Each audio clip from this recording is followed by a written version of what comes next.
ఎందుకంటే కాళేశ్వరం ప్రాజెక్ట్ పెద్ద ప్రాజెక్ట్ అది, దాని గురించి చాలా వివరాలు ఇచ్చే అవసరం ఉంది. రాష్ట్ర ప్రభుత్వం ఆల్రెడీ రేవంత్ రెడ్డి గారు ఒక నిర్ణయం తీసుకున్నారు. దీనిలో కాళేశ్వరం ప్రాజెక్టులో ఒక ఎంక్వైరీ పెట్టాలి. ఎందుకు ఈ ప్రాజెక్టులో ఏదైతే ప్రాణహిత చేవల్ల గురించి మా నాన్నగారు అప్పుడు వెంకటస్వామి గారు కొట్లాడి ఈ ప్రాజెక్ట్ శాంక్షన్ చేయించారు అప్పుడు. ఎందుకంటే అప్పుడు కేవలం ప్రత్యేకంగా తెలంగాణ ప్రజలకు నీళ్ళు వస్తాయి, 33,000 కోట్ల ప్రాజెక్ట్స్తో ఈ ప్రాణహిత చేవల్ల ఇంప్లిమెంట్ చేస్తే బాగుంటుందని చెప్పి అప్పుడు 11,000 కోట్ల రూపాయలు కూడా ఈ ప్రాణహిత చేవల్ల ఖర్చు పెట్టడం జరిగింది. కానీ కొత్త ప్రభుత్వం వచ్చిన తర్వాత గ్రావిటీతో వచ్చే ప్రాజెక్ట్ని తీసుకెళ్ళి కాళేశ్వరంలో పెట్టడము. ఇప్పుడు ఈరోజు కాళేశ్వరం ప్రాజెక్టులో ఏదైతే 5 సంవత్సరాలలో 1,200 టీఎంసీ నీళ్ళు ఏదైతే తెలంగాణ ప్రజలకు రావాలో దాంట్లో కేవలము 40-50 టీఎంసీలు ఇవ్వడం జరిగింది. 1,00,000 కోట్ల రూపాయలు ఖర్చు పెట్టిన తర్వాత సంవత్సరానికి 10,000 కోట్ల రూపాయలు మిత్తి అధ్యక్ష దానిపైన. అంటే ఈ ప్రాజెక్ట్ వయబిలిటీ ఉందా లేదా?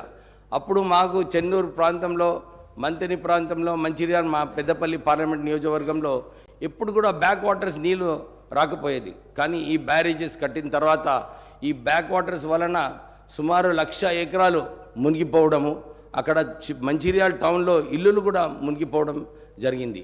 అయితే ఒక మంచి నిర్ణయం మా ముఖ్యమంత్రి గారు తీసుకున్నారు.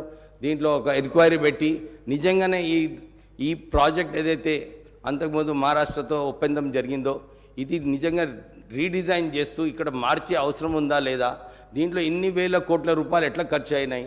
కాంట్రాక్టర్ అప్పుడు అందరూ కూడా అనుకున్నారు తెలంగాణ కాంట్రాక్టర్స్కి ఈ ప్రాజెక్ట్ లభిస్తుందని. కానీ మనం ఇచ్చింది ఈ కాంట్రాక్ట్ ఆంధ్ర కాంట్రాక్టర్స్కే. వాళ్ళు లాభం పొందారు, వాళ్ళు ధనవంతులు అయ్యారు. కానీ తెలంగాణ కాంట్రాక్టర్స్ ఎవరు కూడా ధనవంతులు కాలేదు. ఇప్పుడే మా గ్యారంటీ స్కీమ్ కింద 200 యూనిట్స్ ఫ్రీ ఎలక్ట్రిసిటీ కరెంట్ ఇస్తామని చెప్పి మా కాంగ్రెస్ ప్రభుత్వం ఇప్పుడే గ్యారంటీలో పెట్టడం జరిగింది. అతి త్వరలోనే ఈ స్కీమ్ ఇంప్లిమెంట్ చేయాలని చెప్పి ఒక రివ్యూ మీటింగ్ పెట్టినప్పుడు ఆశ్చర్యమైన విషయం బయటకు వచ్చింది. 81,000 కోట్ల రూపాయలు లోన్లు దాంట్లో రుణం ఈ పవర్ యూటిలిటీస్లో ఉన్నాయి. దాంతోపాటు 50,000 కోట్ల రూపాయలు నష్టాలలో ఉంది పవర్ కార్పొరేషన్స్. అంటే రాష్ట్ర ప్రభుత్వము ఈ పవర్ యూటిలిటీస్ని నష్టంగా నిజంగా లాస్ మేకింగ్ యూనిట్స్ చేస్తూ ఈ సరిగా గవర్నెన్స్ లేకుండా ఈ పవర్ యూటిలిటీస్ అన్నీ కూడా వారు కష్టకాలంలో ఉన్నారు అధ్యక్ష. నేను మా ముఖ్యమంత్రి గారిని నిన్న కోరడం జరిగింది.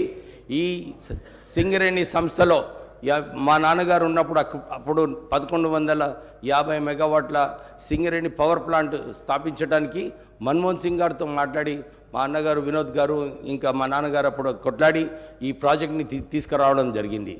దీంట్లో ఇంకొక 850 మెగావాట్ల పవర్ ప్లాంట్ పెట్టే అవసరం ఉంది. పెట్టినప్పుడు డెఫినెట్లీ మనం ఈ 200 యూనిట్లు ఏదైతే బీద ప్రజలకు ఇచ్చే కార్యక్రమం రాష్ట్ర ప్రభుత్వం తీసుకుందో దానికి సహకారపడేలాగా మన ఈ సింగరేణి పవర్ ప్లాంట్ కూడా సపోర్ట్ చేస్తుందని చెప్పి ఈ సభకు అధ్యక్షకు మీకు కోరుతూ, ఈ ప్రత్యేకంగా ఈ 10 సంవత్సరాలు ఒక నియంతృత్వ పాలన ఉండే. ఇప్పుడే వారు చెప్పినట్టు ఏ ఉద్యమం పోయినా కానీ అందరినీ అరెస్ట్ చేయడము, ఇంట్లో ఒక గంటలాది వాళ్ళందరికీ కూడా పోలీస్ స్టేషన్లో తీసుకెళ్ళి పొద్దున్న నుంచి సాయంత్రం వరకు పోలీస్ స్టేషన్లో పెట్టడము, తప్పుడు కేసులు పెట్టడము, అంటే ఈ నియంతృత్వ పాలన. ఎందుకంటే నేను మొన్న ఎలక్షన్ క్యాంపెయిన్లో పోయినప్పుడు కూడా ఇదే చూశాను. అందరూ కూడా ఇదే చెప్తున్నారు, సార్ ఈ పోలీస్ వ్యవస్థ ఈ టీఆర్ఎస్ నాయకులు ఏదైతే వాడుకున్నారో ఇష్టం వచ్చినట్టు అక్రమ కేసులు పెట్టడము, వారిని ఎస్సీ ఎస్టీ కేసులు పెట్టి రోజు వేధించడము, ఇవన్నీ కూడా ప్రజలందరూ కూడా నచ్చలేదు అధ్యక్ష. ఈ నియంతృత్వ పాలన పోవాలనే ఈసారి ఈ ఎన్నికలలో ప్రజలందరూ కూడా ఒక స్పష్టత ఇచ్చినారు. కాంగ్రెస్ ప్రభుత్వం రావాలి, మళ్ళీ ఒక ప్రజాస్వామిక తెలంగాణ రావాలని చెప్పి ప్రజలందరూ కూడా ఎన్నిక చేయడం జరిగింది.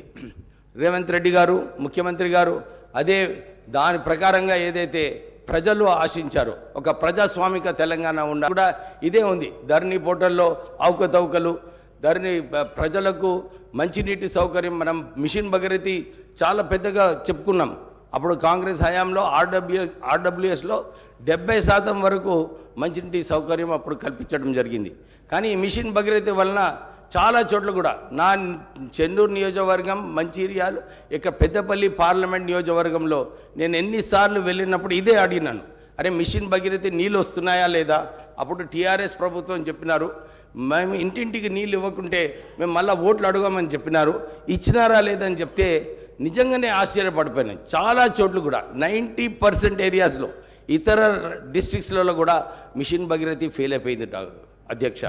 అంటే సుమారు 60,000 కోట్ల రూపాయలు ఖర్చు పెట్టినారు. కానీ ఏమైనా ఈ మిషన్ భగీరథ నీళ్ళు మా ప్రత్యేకంగా మొన్న ఎలక్షన్ క్యాంపెయిన్లో చెన్నూరులో చాలామంది అన్ని గ్రామాలలో ఇదే అంశం, మాకు మంచినీటి సౌకర్యం సరిగా లేదని.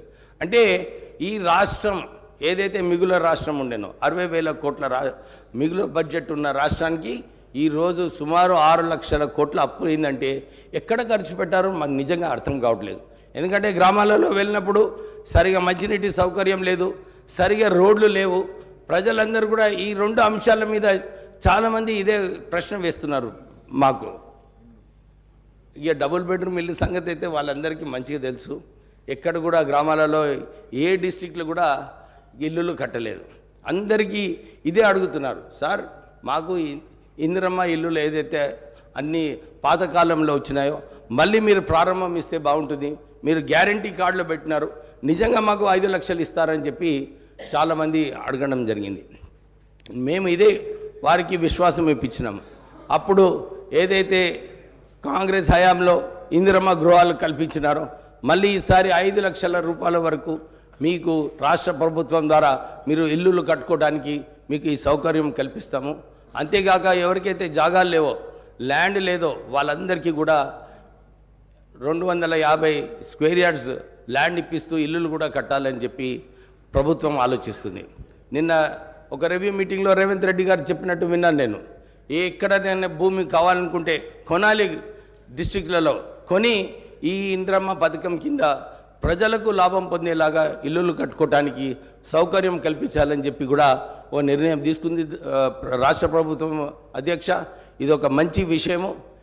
ఇలా ఇవన్నీ కూడా చూసుకుంటే తెలంగాణ ప్రజలు ఏదైతే ఆశిస్తున్నారో ఒక ప్రజాస్వామిక తెలంగాణ, ఒక ప్రజల తెలంగాణ, ఇందిరమ్మ హయాంలో ఏదైతే జరిగిందో పరిపాలన అలా ఉంటే బాగుంటుందని చెప్పి ప్రజలందరూ కూడా ఆలోచిస్తున్నారు అధ్యక్ష. నేను ఇంకో విషయం చెప్పాలని ఉంది. చాలా మటుకు పబ్లిక్ సెక్టర్ ఆర్గనైజేషన్స్ ఈ తెలంగాణ రాష్ట్రంలో ఇంతకుముందు చెప్పినట్టు పవర్ యూటిలిటీస్లో 80,000 కోట్ల అప్పు ఉన్నది. సివిల్ సప్లైస్ కార్పొరేషన్లో కూడా 56,000 కోట్ల రూపాయల అప్పు, దాంతోపాటు 11,000 కోట్ల నష్టము సివిల్ సప్లైస్ కార్పొరేషన్లో ఉంది. అంటే అన్ని చోట్ల కూడా సింగరేణి సంస్థ అధ్యక్ష ఈ రాష్ట్రంలో అంత అది పెద్ద సంస్థ, 38,000 కోట్ల టర్నోవర్ ఉన్న సంస్థ సింగరేణి సంస్థ. దాంట్లో తెలంగాణ వచ్చినప్పుడు 62,000 ఉద్యోగాలు ఉండే అధ్యక్ష. ఆ సంస్థ BIFRలో ఉన్నప్పుడు మా నాన్నగారు వెంకటస్వామి గారు అప్పుడు కేంద్రంలో ఉండి అప్పుడు కొట్లాడి ఈ BIFR నుంచి తొలగించి సింగరేణి సంస్థ కాపాడి 1,00,000 ఉద్యోగాలు అప్పుడు ఆ రోజులలో మా నాన్నగారు వెంకటస్వామి గారు కాపాడడం జరిగింది.